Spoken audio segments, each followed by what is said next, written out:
नमस्कार मित्रों, मैं एसवी भारद्वाज आपका स्वागत करता हूं। दोस्तों, आज रात्रि 14 मई है। आज देवगुरु बृहस्पति राशि परिवर्तन करेंगे। आपके लिए कितना सुखद हो सकता है ये परिवर्तन। देवगुरु बृहस्पति सबसे शुभ प्लैनेट हैं। इसका राशि परिवर्तन काफ़ी महत्व रखता है सभी राशियों के लिए, क्योंकि इससे सुखद फल की आस ही रहती है ज़्यादातर। परंतु सभी स्थानों पर, सभी भावों में देवगुरु बृहस्पति अच्छा फल तो नहीं देते, परंतु कुछ भाव विशेष ऐसे हैं जहाँ पर देवगुरु बृहस्पति का गोचर अच्छा फल देता है। आपके लिए कौन से भाव में गोचर करेंगे और क्या आपके लिए यह गुरु जो कि मिथुन राशि में गोचर करेंगे आज रात्रि से, आज 14 तारीख है, तो क्या ये काया पलट राजयोग जैसा कि टाइटल आप देख रहे हैं निश्चित तौर से बना पाएंगे? तो क्या 6th हाउस से भी गुरु, जो कि बुध का हाउस माना जाता है, काल पुरुष की कुंडली में यहाँ पर बुध का वर्चस्व होता है, कन्या राशि आती, तो देवगुरु बृहस्पति और बुध की कोई मैत्री तो है नहीं दोस्तों। तो क्या देवगुरु बृहस्पति की स्थिति इतनी अच्छी नहीं? इसके ऊपर टिप्पणी करेंगे। और क्या गुरु की जो दृष्टियां होती है, 3 दृष्टियां होती हैं देवगुरु बृहस्पति की, जैसा कि शनि और मंगल की भी 3 दृष्टियां कही गई हैं, बताई गई हैं। देवगुरु बृहस्पति की 5वीं, 7वीं और 9वीं ये 3 दृष्टियां होती हैं। और यहाँ से 6ठे भाव से यहाँ पर राज की बात छुपी हुई है दोस्तों। बहुत महत्वपूर्ण और खास चर्चा रहने वाली है, बल्कि सुखद विश्लेषण है ये, क्योंकि 6ठे भाव में होते हुए भी देवगुरु बृहस्पति जिन भावों को देखेंगे उन भावों का कल्याण करेंगे। वह 3 भाव हैं, 3 भावों से काफी एरियाज कवर कर लेते हैं देवगुरु बृहस्पति। आपके लिए वैसे तो शनि शुभ हो चुके हैं, शनि ही जब शुभ हो चुके हों, राहु भी अच्छी स्थिति में गोचर करने की तैयारी में है 3 रोज बाद 18 मई से। तो दोस्तों, चर्चा को आगे बढ़ाने से पहले एक बार आपसे निवेदन, अगर आप पहली बार हमारे इस चैनल पर आए हैं तो कृपया लाइक करने के पश्चात सब्सक्राइब जरूर करें और बेल आइकन दबा दिया करें, ताकि हमारे लेटेस्ट अपडेट्स मिलते रहें। यही एक बेनती है, यही एक गुजारिश है। तो दोस्तों, 6th हाउस का गुरु, जैसा कि आप देख रहे हैं, हम गुरु की ही बात करेंगे इस वीडियो में। गुरु राशि परिवर्तन की बात होगी। गुरु आज रात्रि 6th हाउस में गोचर करेंगे।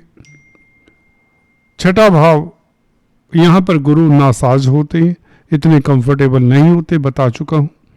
परंतु क्योंकि शनि शुभ है, शनि शुभ भी है, उपचय स्थान में भी है, तृतीय भाव, 6ठा भाव, एकादश भाव, उपचय स्थान में है, तृतीय भाव, 6ठा भाव, एकादश भाव, ये खास ऐसे भाव हैं जिसमें शनि अच्छे फल देते हैं। और ये गुरु की राशि में बैठे हुए हैं, तो गुरु की राशि में बैठा हुआ शनि तो गुरु को भी बल देगा, क्योंकि शनि स्ट्रोंग है। तो थोड़ा सा फर्क तो इससे भी पड़ता है, 10-20% आप समझ लें। गुरु की कमजोरी, इतनी कमजोरी खलेगी नहीं आपको जब तक शनि मौजूद हैं। शनि तो लंबी अवधि तक रहते एक राशि में, 2.5 साल।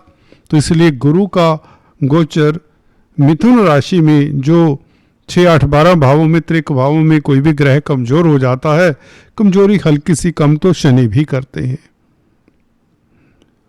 एक ये पॉजिटिव पॉइंट जरूर है आपके लिए, अगर हम सिद्धांत की बात करें, सूत्रों की बात करें। 6ठे भाव में बैठा हुआ गुरु कर्जे का, बीमारी का भाव है, दुश्मनी का भाव है। गुरु दोस्तों शुभ प्लैनेट है, सौम्य प्लैनेट है, ये किसी से आपकी दुश्मनी तो पड़ने देने वाले नहीं, बल्कि शनि आपको शत्रुहंता बनाए रखते हैं, इसलिए दुश्मनी का कोई योग नहीं। क्योंकि आय के साधन बढ़ेंगे, क्योंकि राहु की स्थिति भी बेहतर हो रही है। शनि 2nd लॉर्ड इन 3rd हाउस हो, द्वितीय भाव का मालिक तृतीय भाव में बैठे सेकंड लॉर्ड अपने से सेकंड में बैठे तो तृतीय भाव से लाभ होता है।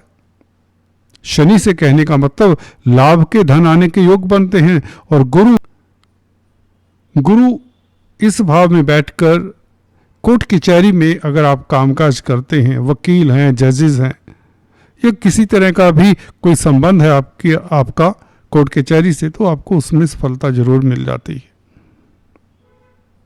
बात कर लेते हैं पहले दृष्टियों की दोस्तों। पंचम दृष्टि तुला राशि के ऊपर। पंचम दृष्टि दोस्तों कैरियर का भाव है।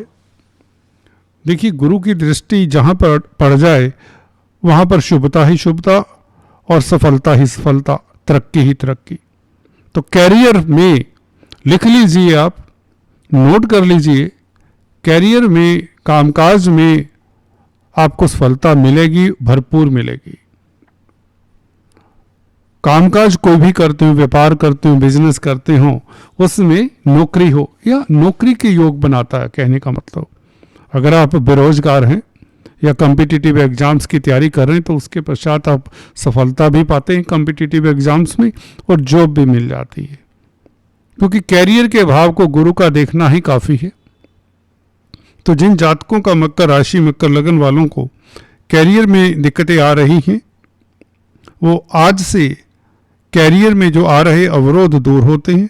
कामकाज के हालात कारोबारियों के लिए, व्यापारियों के लिए बहुत बेहतर होते हैं।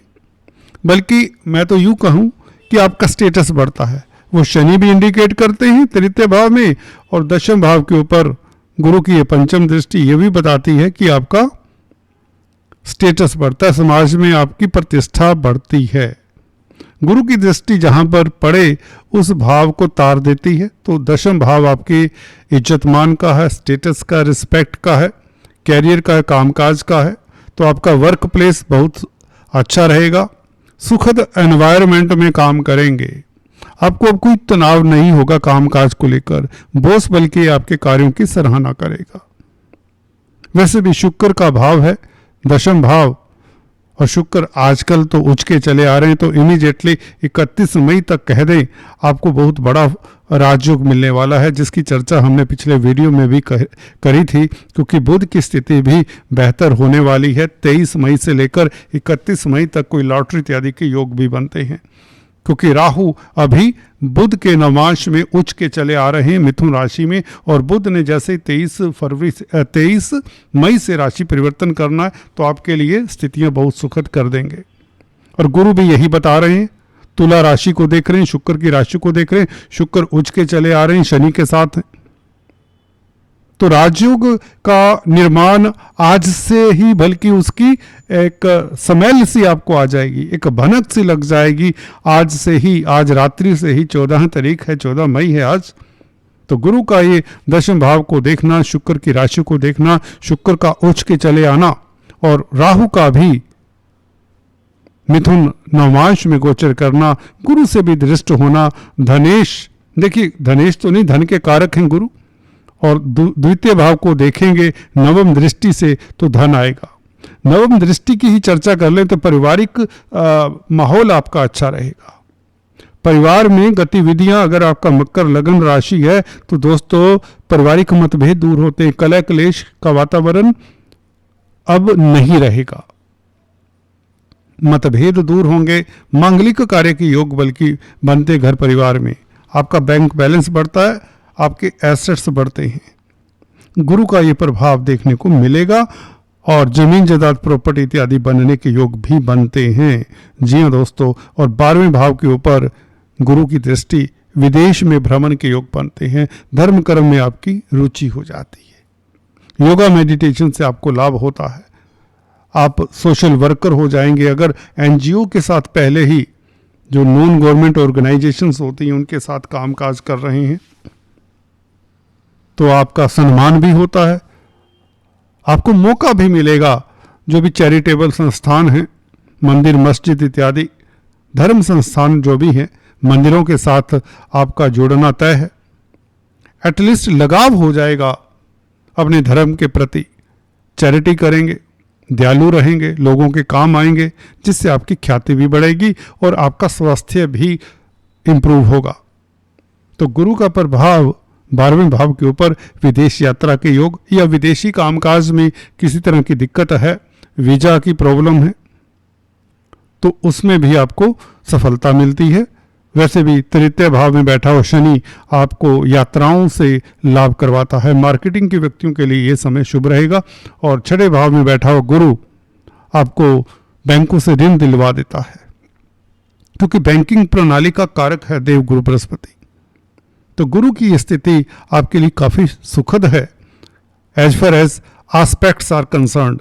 दृष्टियों की बात करें ईमानदारी से, तो ये दृष्टियाँ तो गुरु की अच्छी ही होती हैं। हालांकि छठे भाव में इतने सहज नहीं होते क्योंकि बुध का भाव है। इसलिए आपको गुरु के उपाय करने के लिए ये बताता हूँ कि बुध को स्ट्रोंग करें, बुध को बल्कि पैसिफाई करें।